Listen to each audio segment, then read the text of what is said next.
ಸ್ನೇಹಿತರೆ, ಎಲ್ರಿಗೂ ಸ್ವಾಗತ ಸುಸ್ವಾಗತ. ಪದ್ಮ ಅಂತ ಹೇಳಿ ಇವರು ವಿದ್ವೆ ಅಣ್ಣಿಗೇರಿ ಅಂತ ಹೇಳ್ಬಿಟ್ಟು ಒಂದು ಹಳ್ಳಿ ಸ್ನೇಹಿತರೆ. ಈ ಒಂದು ಹಳ್ಳಿ ಹುಬ್ಳಿ ಜಿಲ್ಲೆಯಲ್ಲಿ ಬರ್ತಕ್ಕಂಥ ಒಂದು ಹಳ್ಳಿ ಆಗಿರುತ್ತೆ. ಇವ್ರಿಗೆ ಹವ್ಯಾಸಗಳು ಏನೇನಪ್ಪ ಇದೆ ಅಂದರೆ ಸಾಮಾನು ಎತ್ತಿ ನೋಡೋದು, ಅಲ್ಲಾಡಿಸೋದು, ಎಬ್ಬರಿಸೋದು ಹಾಗೂ ಮುಂತಾದವು ಬರ್ತವೆ. ಇನ್ನು ಸವಾಲು ಏನಪ್ಪ ಅಂದರೆ ಇವ್ರದ್ದು ಎಷ್ಟೊತ್ತವರೆಗೂ ಮಾಡ್ತೀರಾ ಅನ್ನೋ ಒಂದು ಸವಾಲು ಹಾಕಿರ್ತಕ್ಕಂಥದ್ದಾಗಿರುತ್ತೆ.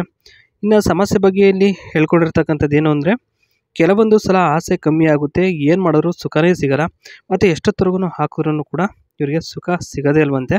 ಇನ್ನು ವರನ ಬಗ್ಗೆಯಲ್ಲಿ ಏನಪ್ಪ ಹೇಳಿದ್ದಾರೆ ಅಂದರೆ ಸಭ್ಯಸ್ಥನಾಗಿರಬೇಕು, ಆಗಿದ್ದರೆ ಮಾತ್ರ ಓಕೆ, ಕೊಡೋದಕ್ಕೆ ಇದಿಷ್ಟನ್ನು ಕೊಡ್ತಾರೆ ಸಭ್ಯಸ್ಥ ಆಗಿದ್ರೆ ಮಾತ್ರ. ಇನ್ನು ತೂತ ಬೇಕು ಅಂದರೆ ಈ ಯೋಗ್ಯತೆಗಳು ಇರಲೇಬೇಕು ಅಂತೇಳಿ ಹೇಳಿರ್ತಕ್ಕಂಥದ್ದು. ಏನೇನಪ್ಪ ಯೋಗ್ಯತೆಗಳು ಇರಬೇಕು ಅಂತಂದರೆ ದಮ್ ಎಳೆಯುವ ಅಭ್ಯಾಸ ಹಾಗೂ ಹೊರಗಡೆಯಲ್ಲಿ ಟೀ ಕಾಫಿ ಕುಡಿಯುವುದು ಇರಬಾರ್ದು. ಒಂದು ವೇಳೆ ಇದ್ರೂ ಸಹ ಅದನ್ನು ತ್ಯಜಿಸಬೇಕು ಅಂತ ಹೇಳಿದ್ದಾರೆ. ಅಂದರೆ ಒಬ್ಬ ಒಳ್ಳೆ ವ್ಯಕ್ತಿಯಾಗಿರಬೇಕು ಅಂತ. ಕಂಡವರ ಸುಖ ಯಾವತ್ತೂ ಬಯಸಬಾರ್ದು, ಓಕೆನಾ. ತೂತಿನ ವಿಚಾರದಲ್ಲಿ ಮನಸ್ಸಿನಲ್ಲಿ ಏನೇ ಇದ್ದರೂ ಸಹ ಹೊಗಳಬೇಕು, ನಾಚಿಕೆ ಇಟ್ಕೋಬಾರ್ದು. ಯಾಕೆಂದರೆ ಮನಸ್ಸಿನಲ್ಲಿ ಮಂಡಕ್ಕಿ ತಿಂದ್ಕೊಂಡು ಭಾಳ ಜನ ಏನೇನೋ ಆಸೆಗಳನ್ನ ಇಟ್ಕೊಂಡಿರ್ತಾರೆ. ಆ ಒಂದು ಕಾರಣಕ್ಕೋಸ್ಕರ ಏನೇ ಇದ್ರೂ ಹೇಳಬೇಕು ಅಂತ ಹೇಳಿದ್ದಾರೆ. ಇನ್ನು ಬೇರೆಯವರ ರುಚಿ ನೋಡಿದರೆ ಮರೆತು ಬಿಡಬೇಕು, ನೋಡಿದರೆ ಒಂದು ವೇಳೆ ಸಹವಾಸ ಮಾಡಿದ್ದು ಗೊತ್ತಾದರೆ ಗೋವಿಂದ ಅನ್ನಿಸ್ಬಿಡ್ತೀನಿ ಅಂತ ಇಲ್ಲಿ ಹೇಳಿರ್ತಕ್ಕಂಥದ್ದು. ಇನ್ನು ನೆಕ್ಸ್ಟ್ ಏನಪ್ಪ ಹೇಳಿದ್ದಾರೆ ಅಂದರೆ ಹಳ್ಳಿಯವರಿಗೆ ಮೊದಲ ಆದ್ಯತೆ ಕೊಡೋದಾಗಿ ಹೇಳಿದ್ದಾರೆ. ಏನೇನಪ್ಪ ಕೊಡ್ತಾರೆ ಅಂದರೆ ಮೊದಲನೇದು ಹಳ್ಳಿಯವರಿಗೆ ಮೊದಲ ಆದ್ಯತೆ ಇರುತ್ತೆ. ಕಾರಣ ಪ್ರೀತಿ ಜಾಸ್ತಿ ಮಾಡ್ತಾರೆ, ಬಂಗಾರದಂಗೆ ನೋಡ್ಕೋತಾರೆ ಅಂತ ಆ ಒಂದು ಕಾರಣಕ್ಕೋಸ್ಕರ ಅಷ್ಟೇ, ಇನ್ನೇನಿಲ್ಲ. ಮತ್ತು ಹಗಲು ರಾತ್ರಿ ಅನ್ನೋದೇ ಕೆಲಸಕ್ಕೆ ಹೋಗ್ತಾರೆ, ಶ್ರಮ ವಹಿಸಿ ದುಡಿತಾರೆ ಅಂಥೇಳಿ. ಅವರು ಬರುವಷ್ಟರಲ್ಲಿ ಮಿಂಡನ ಸಾಮಾನು ಹಾಕ್ಕೊಂಡು ಸುಖ ಪಡೆಯಬಹುದು, ಅದಕ್ಕೋಸ್ಕರ ಅಂತ ಇಲ್ಲಿ ಹೇಳಿರ್ತಕ್ಕಂಥದ್ದು.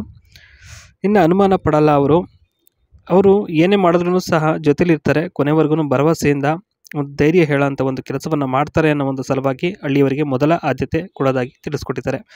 ಇನ್ನು ಸ್ನೇಹಿತರೆ ನೋಡಿ, ಆ ಜಮೀನಿಗೆ ಒಂದು ಲ್ಯಾಂಡ್ಗೆ ಫೆನ್ಸಿಂಗ್ ಹೆಂಗೆ ಮಾಡಬೇಕು ಅಂತ ಇಲ್ಲಿ ಒಂದಿಷ್ಟು ಟಿಪ್ಸನ್ನು ಕೊಟ್ಟಿರ್ತಕ್ಕಂಥದ್ದು. ಅದೇನೇನಪ್ಪ ಅಂದರೆ barbed wire fencing along with thorny shrubs or trees planted at regular intervals to form a continuous segde.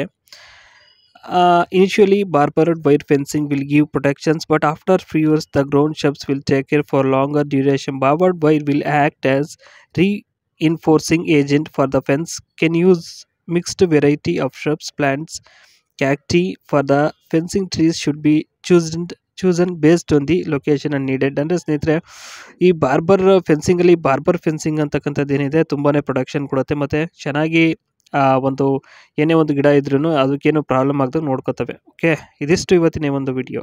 Bye.